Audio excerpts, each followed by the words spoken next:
Brown told a couple of different stories initially of what happened. He first said that he held Jennifer Evans down while Turner killed her. Then later he said that she was dead already when he got to the car. Let me ask you this. Statement one, statement two. Is it possible that this could be a cross? What do you mean a cross? Some of this is true and some of this is true? No. It was perfect for them to go along with parts of Billy's stories where they wanted to. The diagram.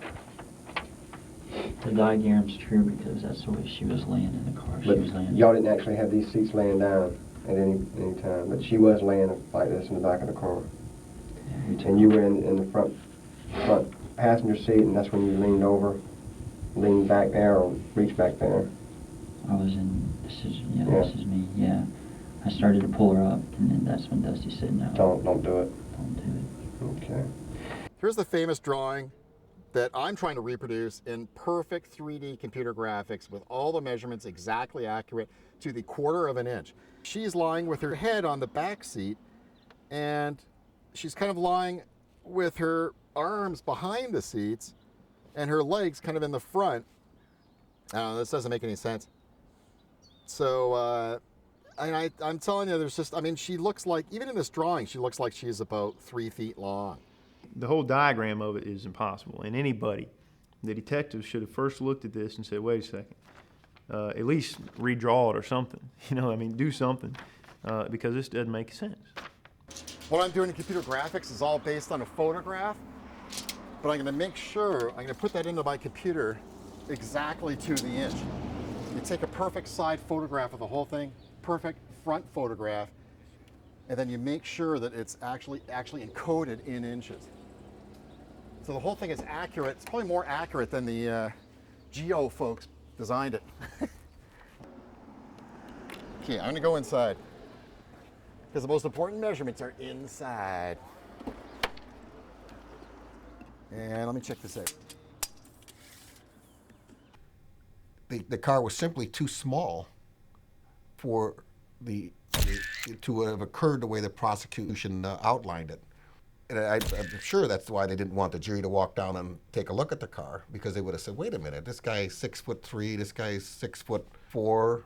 They must have been like one of those clown cars at the Shrine Circus, where two big guys are in this little tiny car. It would have been a joke. They would have said, wait a minute, what are you telling us? This couldn't have happened that way. And I cannot get back in the side of I cannot fit back here at all.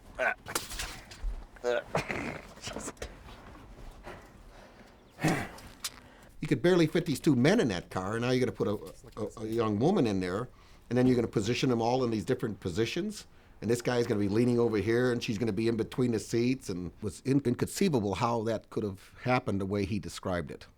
You could barely sit in the back of Dustin's car without hitting your head on the top. There is no space in between the console. It is seat, console, seat.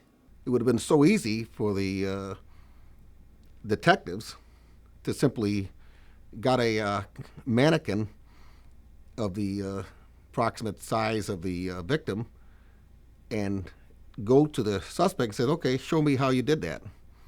And I don't think it would have been possible. Just look at it, just read it and look at it, and you'll automatically know it's false. Okay, so there's some problems I had doing this 3D animation. Some of them are technical, because there is simply no way you can get that body that's sitting in a back seat into the front seat, because it's only 7 inches wide between these seats at the bottom, which is where the body's going to be. Unless this body is made out of helium and is floating at the ceiling, you cannot put that body between the two seats.